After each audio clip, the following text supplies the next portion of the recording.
ನಮಸ್ಕಾರ ಸ್ನೇಹಿತರೆ, ಎಲ್ಲರೂ ಹೇಗಿದ್ದೀರಾ?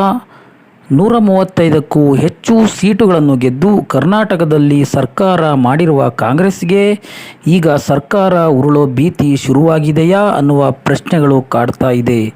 ಅದರಲ್ಲೂ ಸಿಎಂ ಸಿದ್ದರಾಮಯ್ಯನವರಿಗೆ ತಮ್ಮ ಕುರ್ಚಿ ಕಳೆದುಕೊಳ್ಳೋ ಭೀತಿ ಶುರುವಾಗಿದೆಯಾ?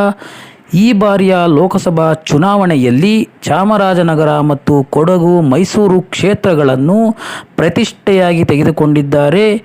ಈಗಾಗಲೇ 3 ಬಾರಿ ಸಿದ್ದರಾಮಯ್ಯನವರು ಮೈಸೂರು ಮತ್ತು ಚಾಮರಾಜನಗರದಲ್ಲಿ ಪ್ರವಾಸವನ್ನು ಕೂಡ ಮಾಡಿದ್ದಾರೆ. ಈ ನಡುವೆ ಸಿಎಂ ಗರ್ವಭಂಗ ಮಾಡಬೇಕು ಅಂತ ಮಾಜಿ ಪ್ರಧಾನಿಗಳಾದ ದೇವೇಗೌಡರು ಸಹ ಗುಡುಗಿದ್ದಾರೆ. ಇನ್ನು ಮೈಸೂರು ಮತ್ತು ಚಾಮರಾಜನಗರದಲ್ಲಿ ಭಾವನಾತ್ಮಕವಾಗಿ ಭಾಷಣವನ್ನು ಸಿದ್ದರಾಮಯ್ಯನವರು ಮತ್ತು ಯತೀಂದ್ರ ಸಿದ್ದರಾಮಯ್ಯನವರು ಮಾಡಿದ್ದಾರೆ. ನಾನು ಸಿಎಂ ಆಗಿ ಮುಂದುವರಿಯಬೇಕಾದರೆ ನಿಮ್ಮ ಮತಗಳನ್ನು ಕಾಂಗ್ರೆಸ್ಸಿಗೆ ಹಾಕಿ ಅಂತೇಳಿ ಭಾವನಾತ್ಮಕವಾಗಿ ಮಾತನ್ನು ಕೂಡ ಆಡಿದ್ದಾರೆ. ಹಾಗಾದರೆ ನಿಜವಾಗಲೂ ಸಿದ್ದರಾಮಯ್ಯನವರ ಕುರ್ಚಿಗೆ ಕಂಟಕ ಏನಾದರೂ ಇದೆಯಾ? ಅದು ಇದ್ದರೆ ಯಾರಿಂದ ಕಂಟಕ ಇರಬಹುದು? 2024ರ ಲೋಕಸಭಾ ಫಲಿತಾಂಶ ಎಷ್ಟರ ಮಟ್ಟಿಗೆ ಇದರ ಮೇಲೆ ಪರಿಣಾಮ ಬೀರುತ್ತೆ? ಇದೆಲ್ಲವನ್ನು ಹೇಳ್ತೀನಿ. ನೀವಿನ್ನು ನನ್ನ ಚಾನಲ್ನ ಸಬ್ಸ್ಕ್ರೈಬ್ ಮಾಡಿಲ್ಲ ಅಂದರೆ ಈ ಕೂಡಲೇ ನನ್ನ ಚಾನಲ್ನ ಸಬ್ಸ್ಕ್ರೈಬ್ ಮಾಡೋದನ್ನು ಮರಿಬೇಡಿ. ಹೌದು ಸ್ನೇಹಿತರೆ, ಚಾಮರಾಜನಗರದಲ್ಲಿ ಮಹಾದೇವಪ್ಪನವರ ಮಗ ಸುನಿಲ್ ಬೋಸ್ ಅವರ ಪರ ಪ್ರಚಾರವನ್ನು ಮಾಡುವ ವೇಳೆಯಲ್ಲಿ ಸಿದ್ದರಾಮಯ್ಯನವರು ಭಾವನಾತ್ಮಕವಾಗಿ ಮಾತನಾಡಿದ್ದಾರೆ. ವರುಣಾ ಕ್ಷೇತ್ರದಲ್ಲಿ ಈ ಬಾರಿ 60,000ಕ್ಕೂ ಹೆಚ್ಚು ಅಂತರದ ಲೀಡ್ ಕೊಡಬೇಕು. ನಾವು ಚಾಮರಾಜನಗರದಲ್ಲಿ ಗೆಲ್ಲಬೇಕು ಅಂದರೆ ವರುಣಾದಲ್ಲಿ ನಮಗೆ 60,000 ಲೀಡ್ ಬರಬೇಕು. ಆಗ ನನ್ನನ್ನು ಮತ್ತು ನನ್ನ ಕುರ್ಚಿಯನ್ನು ಯಾರೂ ಮುಟ್ಟಲ್ಲ. ನನಗೆ ತುಂಬ ಜನ ವಿರೋಧಿಗಳಿದ್ದಾರೆ. ನೀವು ಈ ಸಲ ಚಾಮರಾಜನಗರದಲ್ಲಿ ನಮ್ಮನ್ನು ಗೆಲ್ಲಿಸಿದರೆ ವಿರೋಧಿಗಳು ನಮ್ಮನ್ನು ಏನು ಮಾಡೋಕ್ಕೆ ಆಗಲ್ಲ ಅಂತ ಭಾವನಾತ್ಮಕವಾಗಿ ಸಿದ್ದರಾಮಯ್ಯನವರು ಹೇಳಿದ್ದಾರೆ. ಕಳೆದ ಸಲ ಯತೀಂದ್ರ ಅವರಿಗೆ ವರುಣಾ ಕ್ಷೇತ್ರದಿಂದ 58,000 ಲೀಡ್ ಕೊಟ್ಟು ಗೆಲ್ಲಿಸಿದ್ರಿ. ಆದರೆ 2019ರ ಲೋಕಸಭಾ ಚುನಾವಣೆಯಲ್ಲಿ ವರುಣಾದಲ್ಲಿ ನಮಗೆ ಸಿಕ್ಕಿದ್ದು ಕೇವಲ 9,000 ಲೀಡ್ ಮಾತ್ರ. ಧ್ರುವನಾರಾಯಣ್ ಅವರು ಸೋತಿದ್ದು ಕೇವಲ 1,500 ಮತಗಳ ಅಂತರದಲ್ಲಿ ಮಾತ್ರ. ಈ ಸಲ ಆ ರೀತಿ ಮಾಡಬೇಡಿ ಅಂತ ಸಿದ್ದರಾಮಯ್ಯನವರು ಹೇಳಿದರು. ನನಗೆ ಈ ಕ್ಷೇತ್ರದಲ್ಲಿ ಅಸೆಂಬ್ಲಿಯಲ್ಲಿ 48,000 ಲೀಡ್ ಕೊಟ್ಟು ಗೆಲ್ಲಿಸಿದ್ರಿ. ಈಗ ಅದಕ್ಕಿಂತ ಲೀಡ್ ಕೊಡಬೇಕು. ಕಡಿಮೆ ಅಂದರೂ 60,000ಕ್ಕಿಂತಲೂ ಹೆಚ್ಚು ಲೀಡ್ ಕೊಡಬೇಕು. ಹಾಗಾದರೆ ಮಾತ್ರ ನನ್ನನ್ನು ಯಾರೂ ಮುಟ್ಟಕ್ಕೆ ಆಗಲ್ಲ ಅಂತ ಸಿದ್ದರಾಮಯ್ಯನವರು ಒತ್ತಿ ಹೇಳ್ತಾ ಇದ್ದರು. ಅಂದರೆ ಸಿದ್ದರಾಮಯ್ಯ ಅವರ ಕುರ್ಚಿಗೆ ಎಲೆಕ್ಷನ್ ಆದ ಮೇಲೆ ಏನಾದರೂ ಕಂಟಕ ಇದೆಯಾ?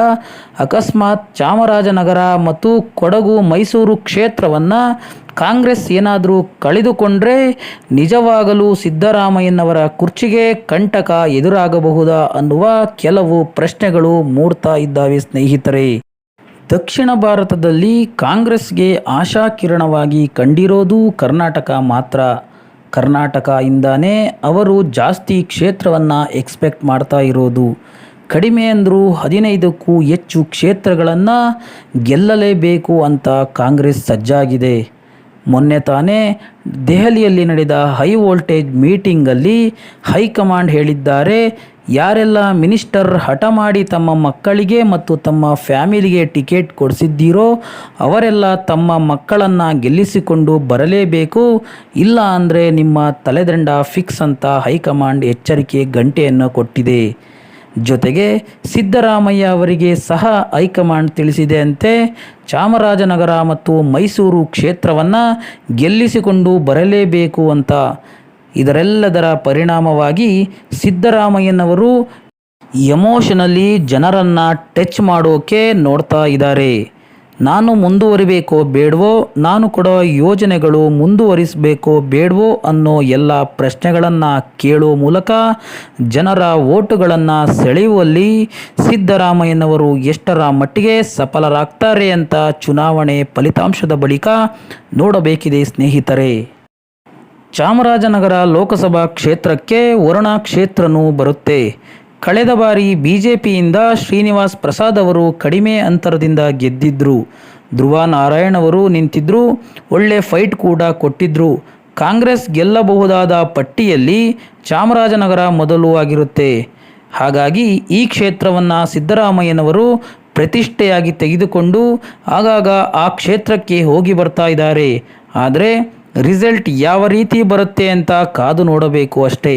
ಯಾಕಂದರೆ ಅಸೆಂಬ್ಲಿ ಎಲೆಕ್ಷನ್ನಲ್ಲಿ ವೋಟಿಂಗ್ ಆಗೋ ಪ್ಯಾಟ್ರನ್ ಬೇರೆ, ಲೋಕಸಭೆ ಎಲೆಕ್ಷನ್ನಲ್ಲಿ ವೋಟಿಂಗ್ ಆಗೋ ಪ್ಯಾಟ್ರನ್ನೇ ಬೇರೆ. ನೀವೇ ಯೋಚನೆ ಮಾಡಿ ಸ್ನೇಹಿತರೆ, 68,000 ಲೀಡ್ ಕೊಟ್ಟಿದ್ದಂತಹ ವರುಣಾ ಕ್ಷೇತ್ರ ಲೋಕಸಭಾ ಚುನಾವಣೆಯಲ್ಲಿ ಕೇವಲ 9,000 ಲೀಡ್ ಮಾತ್ರ ಕೊಟ್ಟಿತ್ತು ಕಾಂಗ್ರೆಸ್ಗೆ. ಅಂದರೆ ಇಲ್ಲಿ ಸ್ಪಷ್ಟವಾಗಿ ಗೊತ್ತಾಗುತ್ತೆ, ರಾಜ್ಯ ಅಂತ ಬಂದಾಗಲೇ ಬೇರೆ ಬೇರೆ ಸಮಸ್ಯೆ ಇರ್ತವೆ, ರಾಷ್ಟ್ರ ಅಂತ ಬಂದಾಗಲೇ ಬೇರೆ ಬೇರೆ ಭಾವನೆಗಳು ಇರ್ತವೆ. ಇದೇ ತರಹ ಜನರು ಕೂಡ ವೋಟ್ ಮಾಡ್ತಾರೆ. ಇದೆಲ್ಲ ಸಿದ್ದರಾಮಯ್ಯನವರಿಗೂ ಕೂಡ ಗೊತ್ತು. ಹಾಗಾಗಿ ಸಿದ್ದರಾಮಯ್ಯನವರು ಭಾವನಾತ್ಮಕವಾಗಿ ಎಮೋಷನ್ ಕಾರ್ಡ್ ಪ್ಲೇ ಮಾಡ್ತಾ ಇದ್ದಾರಾ ಅನ್ನೋದು ಕೆಲವರ ಅಭಿಪ್ರಾಯ ಸ್ನೇಹಿತರೆ. ಈ ಸಲದ ಲೋಕಸಭಾ ಚುನಾವಣೆ ಸಿದ್ದರಾಮಯ್ಯನವರಿಗೆ ಅಗ್ನಿ ಪರೀಕ್ಷೆ ಅಂದರೂ ತಪ್ಪಿಲ್ಲ. ಯಾಕಂದರೆ ತಾವೇ ಮುಖ್ಯಮಂತ್ರಿಯಾಗಿ ತಮ್ಮ ತವರು ಕ್ಷೇತ್ರದಲ್ಲಿ ಸೋತ್ರೆ ಅದು ನಿಜಕ್ಕೂ ಸಿದ್ದರಾಮಯ್ಯನವರ ಇಮೇಜ್ಗೆ ಧಕ್ಕೆ ತರುವಂಥದ್ದು. ಅವರ ಕುರ್ಚಿನೂ ಅಲುಗಾಡುತ್ತಾ ಇರೋದಕ್ಕೆ ಮುನ್ಸೂಚನೆ ಕೊಟ್ಟಂತೆ ಆಗುತ್ತೆ ಸ್ನೇಹಿತರೆ. BJPಯವರು ಟೀಕೆ ಮಾಡೋದು ಬಿಡಿ, ಸ್ವತಃ ಕಾಂಗ್ರೆಸ್ ನಾಯಕರುಗಳೇ ಬೆರಳು ತೋರಿಸೋಕೆ ಶುರು ಮಾಡ್ತಾರೆ. ಯಾಕಂದರೆ ನಿಮ್ಮದೇ ಕ್ಷೇತ್ರದಲ್ಲಿ ಗೆಲ್ಲಿಸಿಕೊಳ್ಳೋದಕ್ಕೆ ನಿಮ್ಮಿಂದ ಆಗಿಲ್ಲ ಅಂದರೆ ನಿಮ್ಮ ನಾಯಕತ್ವವನ್ನು ನಾವು ಹೇಗೆ ಒಪ್ಪಿಕೊಳ್ಳೋದು ಅಂತ ಕಾಂಗ್ರೆಸ್ಸಲ್ಲಿ ಇರೋ ಸಿದ್ದರಾಮಯ್ಯನವರ ವಿರೋಧಿ ಬಣಗಳು ಬೆರಳು ತೋರಿಸೋಕ್ಕೆ ಶುರು ಮಾಡ್ತಾರೆ. ಅಂದರೆ ಇದೆಲ್ಲ ಆದರೆ DK ಶಿವಕುಮಾರ್ ಬಣಕ್ಕೆ ಹೊಸ ಅಸ್ತ್ರ ಸಿಕ್ಕಂತೆ ಆಗುತ್ತೆ. ಹಾಗಾಗಿ ಸಿದ್ದರಾಮಯ್ಯನವರು ಚಾಮರಾಜನಗರ ಹಾಗೂ ಮೈಸೂರು ಕ್ಷೇತ್ರವನ್ನು ಸ್ವತಃ ಪ್ರತಿಷ್ಠೆಯಾಗಿ ತೆಗೆದುಕೊಂಡಿದ್ದಾರೆ ಅನ್ನಬಹುದು. ನಾನು ಕೊಟ್ಟಿರುವ ಈ ಎಲ್ಲ ಮಾಹಿತಿ ನಿಮಗೆ ಇಷ್ಟ ಆಗಿದ್ದರೆ ನನ್ನ ಚಾನಲ್ನ ಸಬ್ಸ್ಕ್ರೈಬ್ ಮಾಡೋದನ್ನು ಮರಿಬೇಡಿ. ಜೊತೆಗೆ ಈ ವಿಡಿಯೋಗೆ ಒಂದು ಲೈಕ್ ಕೊಟ್ಟು ನಿಮ್ಮ ಅನಿಸಿಕೆಯನ್ನು ಕಮೆಂಟ್ ಮಾಡಿ ತಿಳಿಸಿ. ಧನ್ಯವಾದಗಳು ಸ್ನೇಹಿತರೆ.